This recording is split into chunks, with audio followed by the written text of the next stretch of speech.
Don't defer, withdraw. Don't defer, withdraw. This ordinance, it's in no way a step forward except allowing developers an easier ability to clear lots and to remove trees. And that's not the direction that this community needs to take.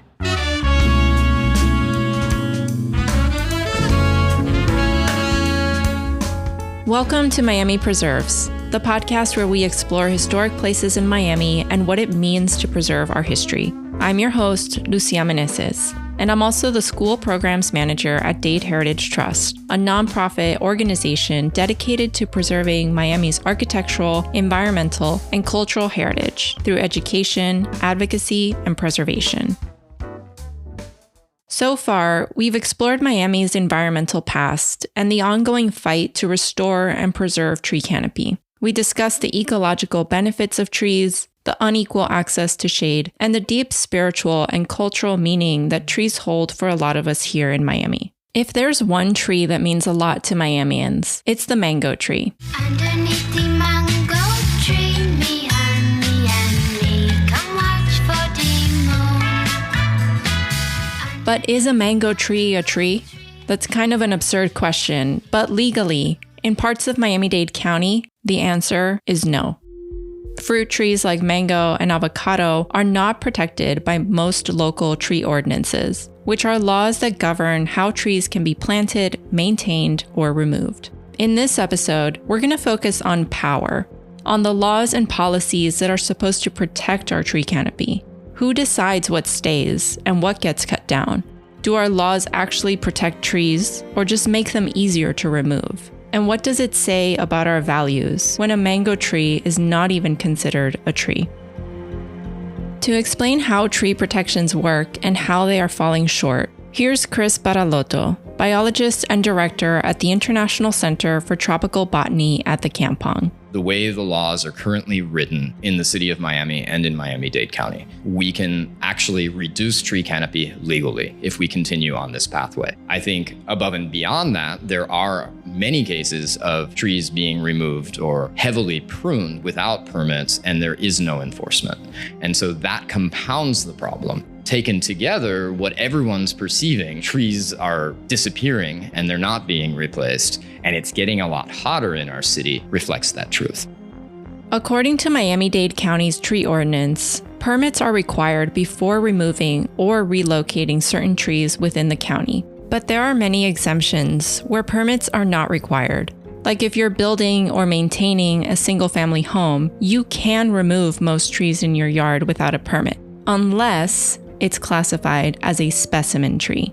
According to the ordinance, a specimen tree is any tree with a trunk diameter of 18 inches or more. So let's say someone goes through the proper procedures and obtains a permit to remove a large specimen tree. Let's say it's a native oak tree with a diameter of 50 inches. In this case, you can remove it as long as you mitigate the loss by planting several smaller trees that add up to a diameter of 50 inches. But as Chris explains, that's not necessarily a win-win scenario.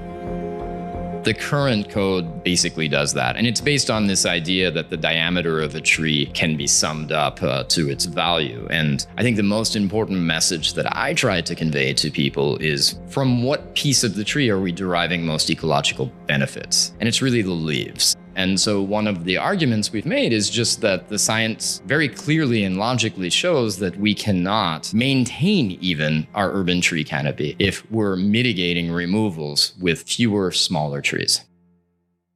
So according to Chris, these existing mitigation strategies are simply not enough. On top of that, there's the Florida House Bill 1555, which was introduced in 2022. Under this bill, property owners can remove a tree without a permit, fee, or mitigation, as long as they have documentation from a certified arborist or landscape architect. And chances are that when you pull a tree permit, you'll be dealing with a certified arborist, which is a professional who specializes in the care and management of trees.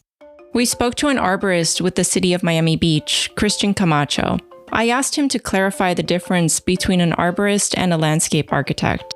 An arborist differs from a landscape architect because they are more involved in the sciences behind what a tree is as an organism, how it grows in the urban environment and in nature, and how to prescribe management practices to maintain a tree's health. And a landscape architect is more understanding space, how to design space, incorporate the landscape into designs for urban spaces. Christian explained that there's also a lengthy process to obtain certification to practice as an arborist, so the two are simply not interchangeable. I asked Chris Baraloto about this bill and why he thinks it's so problematic. I've talked to a lot of people who have suggested that the House bill supersedes other local jurisdictions. And what that lays out is if an arborist deems any tree to be a potential threat to public health or even to an individual's property rights, then with that arborist report, that supersedes any other jurisdiction's ability to tell them not to remove it. Now, what I've been told in some circles at the city is that a city or a county permit is still required for that, and there may be requirements for mitigation. In actuality, I've been to many sites where trees are being actively removed, old growth, live oak trees, and the arborists in that case, or the companies removing the trees, have cited House Bill 1555 and said they don't require a permit and they haven't pulled a permit to do so. And so that's a case where there hasn't been much enforcement, for example.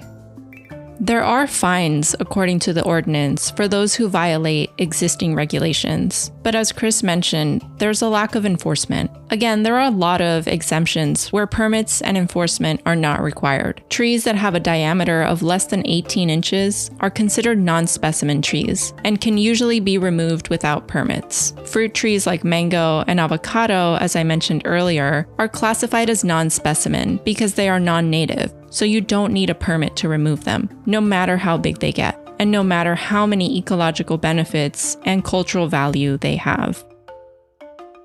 That contradiction between what's valued by communities and what's recognized by law shows up again in the county and city's tree giveaway programs. The majority of trees given away to the public are fruit trees, because that's what people want in their yards. But they are technically not trees according to the ordinance and have zero protections. These tree giveaways are another example of how things often look great on paper, but the reality on the ground looks very different. Chris elaborates on the problem with these giveaways. So just because you give a tree away, or just because the city plants a tree, doesn't mean that tree is going to survive. And it doesn't mean that tree is going to grow into its potential. And so we need to be monitoring them, as many reforestation projects do around the world, and making sure that they do well. And when we give trees away to the public, we need to be providing technical assistance so that people know what tree to plant in the right place, how to plant it, and how to maintain and care for it. I think a reasonable guess is that fewer than half of them survive the first year, and it may be worse, but we don't know, and we need to be following it. Previously, we talked about Miami-Dade County's project to increase tree canopy to 30% by 2030 through their new urban forestry plan. Many of the goals outlined in this plan were actually informed by a report commissioned by Dade Heritage Trust through a grant from the Miami Foundation. Through DHT's Miami Canopy Coalition, we developed an extensive report with potential actions the county can take to support a healthy urban forest. So not only expanding tree canopy, but protecting existing tree canopy. So what is the county actually doing to protect existing canopy? Chris laid out the limitations, but I wanted to hear from someone inside the system. So I spoke to Jane Gilbert, former Chief Heat Officer for Miami-Dade County and lead for the county's new urban forestry plan. I think it's helpful to think about first, what are all the ways we're losing tree canopy? So we're losing tree canopy certainly to the development interests. We're also losing them to windstorms and to diseases. We need to make sure we pick trees that are going to survive not only in today's climate, but tomorrow's climate, and that are going to thrive. The county has done great work in documenting which trees survive well in windstorms and have updated the priority trees for planting as a result. We've gotten great research on how tree species may shift over time due to temperature changes here. When it comes to development pressures, We can look at our zoning codes and our landscape codes and make updates to that, as well as our tree protection ordinances, that we need to have better laws to hopefully protect those trees, to give people consequences if they cannot build their new property around the existing trees that are giving all these public benefits. Then there needs to be a better calculation of what those lost public benefits are, so that then the county, the municipality can invest that in mitigating that tree canopy, because that mature tree canopy is more valuable than new trees. Like Jane mentioned, tree loss is largely due to development interests, storms, and disease. So would a stronger tree ordinance reduce tree loss? You would think so, but unfortunately, it doesn't always seem that way. We spoke briefly to Phil Stoddard, who served as mayor of the city of South Miami from 2010 to 2020. He's also a biologist and has taught at Florida International University for many years. And he had some thoughts about trees and tree loss in Miami. Native trees, of course, support wildlife. It's not just us, but everything else is sustained by a native tree canopy. And it just makes it wonderful to be here, to go outside and see and hear all these different birds and butterflies. I love lizards. Seeing all the lizards. You get that with a good native tree canopy. So there's real value in it. Now, problem is development and redevelopment makes it difficult to sustain a tree canopy. Everybody seems to want bigger houses in part because it's getting hotter outside. You don't feel comfortable being outside as much, so you want more accommodating space inside. And that in itself is a negative feedback cycle where you're making bigger houses which take out more tree cover and, thus making it hotter and forcing you inside all the more. Why live in Miami if you're stuck inside the whole time? It's a real balancing act. In my own city, South Miami, we've lost 12% of our tree canopy, even though we have stringent tree protections. And this is really disturbing. But it just comes from, building houses on available land and losing trees in the process. So even where we're not loosening the tree protections, we're still losing canopy. And this is a big concern. And the more I review the various tree ordinances, the more confused I get, to be honest. I keep coming back to the question, how does any of this actually protect trees? And I'm not sure that it does. Christian Camacho, the arborist for the city of Miami Beach, sums up the purpose of a tree ordinance really well. Most removals and or relocations are permissible, especially upon review of our urban forester. There's really this structure in place to ensure we're building our tree canopy. And it's inherently the function of the tree permit process. It's not to stop people from removing trees. It's to ensure that for whatever reason, if a tree does get removed, that it's replaced with an appropriate amount of canopy, which is the city of Miami Beach's goal. So it's not really about preventing people from removing trees, just making sure they are removed legally and mitigated appropriately. But again, enforcement and current mitigation strategies are simply not working. And it's no secret that trees are being removed largely due to insensitive development. So how do we compete with rapid development and a government that puts their interests above the interests and values of the local community? In moments like this, it's easy to feel like we're always losing ground, like literally. But history reminds us that meaningful green space has been preserved before, not because it was easy, but because it was necessary. One of the ways we managed to preserve and expand tree canopy in the past was through the formation of public parks, which took place largely during the Great Depression. In fact, many of our heritage parks were designed during the Great Depression through a New Deal program known as the Civilian Conservation Corps, or CCC. It was not implemented to preserve tree canopy, but rather as an initiative to create more jobs. In the first episode, we spoke to Malcolm Lauredo, a Miami native and local historian. Here he is again to tell you about Adrian Douglas Barnes, the first Dade County Parks Director hired in 1929. This gentleman, Mr. Barnes, this guy was 25 years old, which I think is pretty bonkers. I picked my nose a lot more when I was 25 than I do now. But he sort of takes the initiative, and a lot of the city's attempts to beautify and introduce nature in the parks program, which I thought was interesting, is it was really oriented around roads. So this 25-year-old Parks Department fella hires this architect who designs essentially the first few county-directed and initiated parks, which the first one was Grenald's. And this was all during the Great Depression with the CCC, when there was mass unemployment and the government was hiring people to build parks. So there was this period of mass movement of people. And what do we do with all these folks who don't have jobs in this capitalistic society we've built and live in? So one of the efforts was, well, shoot, let's go do something productive like build some parks under Phillips, who designed it. William Lyman Phillips was the landscape architect that Barnes hired to design some of the heritage parks we know and love today. And so we see the beginnings of the Dade County park system and the creation and preservation of green spaces in Miami. I asked Malcolm to read a quote from Phillips that emphasizes how parks were created not just for recreation, but as an act of economic recovery, environmental stewardship, and public vision. Whatever merit is possessed by the thing I am proposing comes from the voids quite as much from the mass of palms. Bear that in mind. The mass needs the void to be effective. Never neglect the void, cherish it. Defend it with troops, horse, and batteries. Nothing can be seen except through space. In aesthetics, one must be bold and resolute. One must be prepared to sacrifice something somewhere, and one must realize that it is impossible to have everything in the same place. And when I say aesthetics, I'm not referring necessarily to some delicate, superficial beauty, but to the power of a thing to draw the eye, to stir the interest, to move the emotions, which is the kind of power we need here.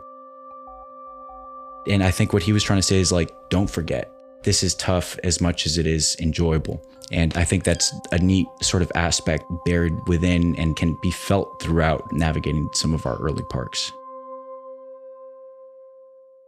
Tough is an understatement. It feels impossible at times to advocate for more green space today. It's a reminder that the idea of preserving green space, even during a crisis, isn't new. The question is whether we still have the will to do it now. In the fall of 2024, a controversial proposal to amend the City of Miami's tree ordinance was introduced. It would have basically made it cheaper and faster to cut down trees, but residents and environmental advocates showed up to voice their concerns. Don't defer, withdraw! Don't defer, withdraw!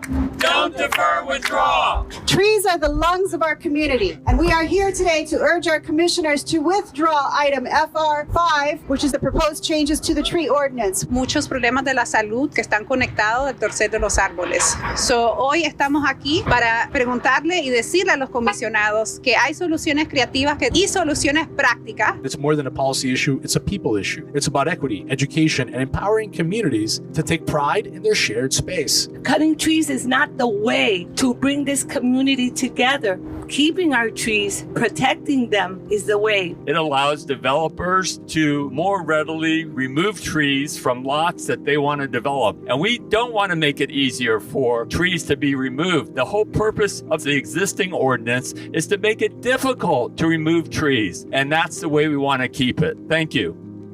After several meetings where commissioners were confronted by members of the community, the proposal was withdrawn.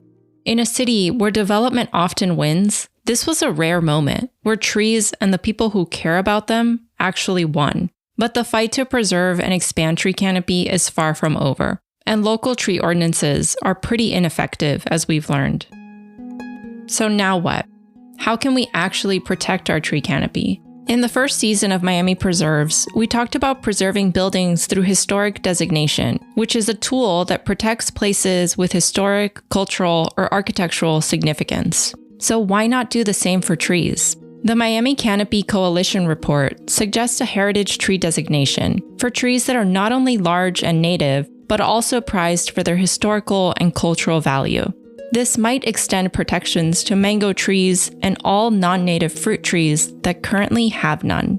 The reality is, when it comes to protecting trees on private property, financial incentives can be just as important as regulations. Former Mayor Phil Stoddard, who you heard from earlier, he told us about a little-known tax incentive for homeowners with large properties, one he's personally taken advantage of.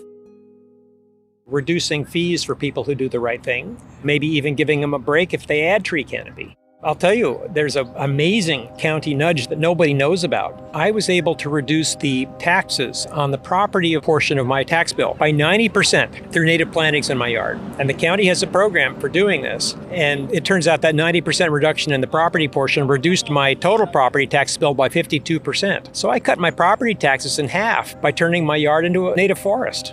I mean, that's just fabulous. So I get a cool yard, a beautiful yard, and I cut my property taxes in half. And this is part of the Endangered Lands Program through Miami-Dade County.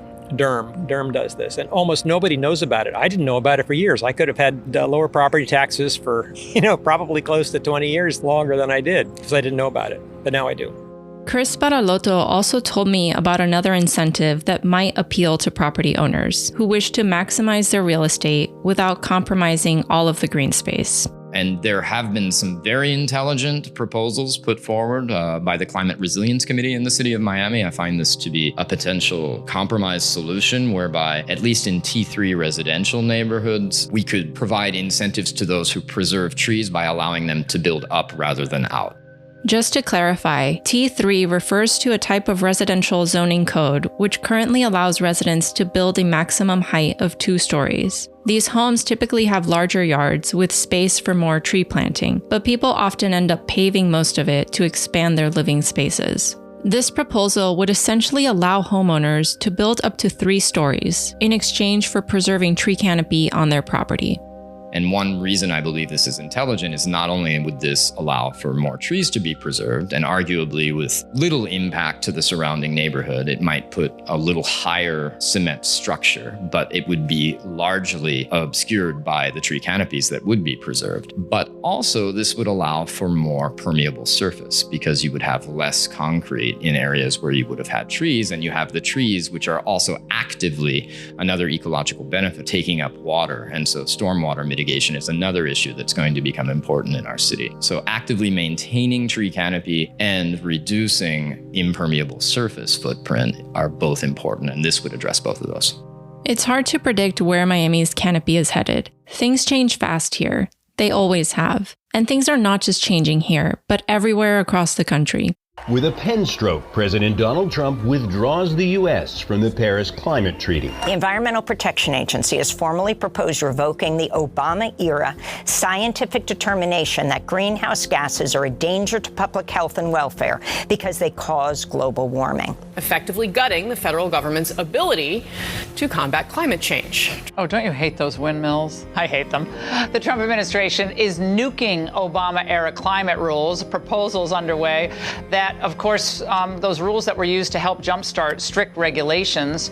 On his first day in office, President Trump issued executive orders to withdraw from the Paris Climate Agreement, promising instead to increase fossil fuel production. The administration's recent passage of the One Big Beautiful Bill Act will slash clean energy incentives and further subsidize the oil and gas industry. It's hard to say exactly how all that might trickle down to us here in Miami, but we are already seeing staff cuts and changes taking place in Miami-Dade County's Resiliency Department, as of now known as the Environmental Risk and Resiliency Department. They went from a department of 27 staff members to only about 10. This department oversees not just tree canopy planning, but also all climate adaptation planning, environmental monitoring and protection, community engagement, policy development, and more. In light of all the challenges, I asked Chris and Jane what motivates them to continue advocating for tree preservation in Miami.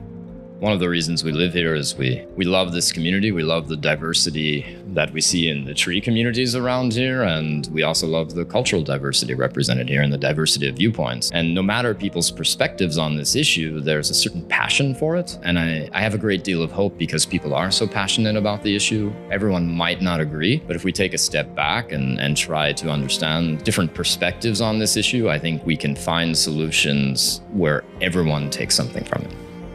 I live my life building the world I want to live in. And so that's why I push forward each day is that I love Miami.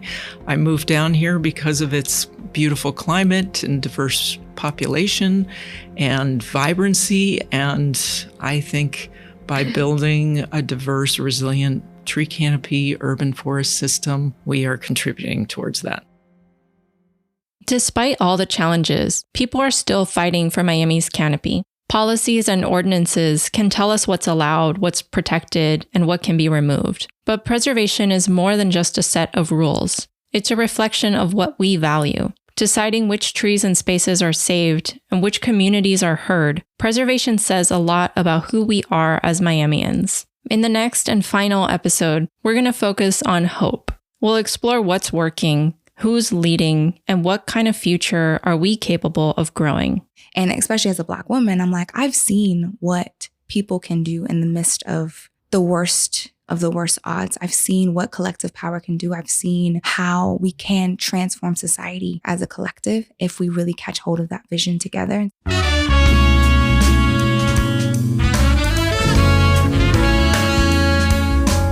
Thank you for listening to Miami Preserves. Miami Preserves is written and produced by me, Lucia Meneses, and co-produced and edited by Forrest Canaday. The views expressed by the speakers on this podcast are their own and do not necessarily represent the views of Dade Heritage Trust, its board of directors, or its members. Special thanks to the Wolfson Family Foundation for sponsoring this project. And thank you to all the guests featured in today's episode. My name is Chris Baraloto. My name's Christian Alexander Camacho. And Jane Gilbert. I'm Phil Stoddard. Hi, I am Malcolm Lauredo. Our theme music is called Presence by Taylor Vega and performed by the YMU Jazz Collective. To learn more about Dade Heritage Trust and for a complete transcript of episodes, visit our website, dadeheritagetrust.org. And if you're interested in reading the Urban Tree Canopy Report for the Miami Canopy Coalition, you can also find that on our website. And thanks as always to DHT's fearless leader, Executive Director Christine Rupp.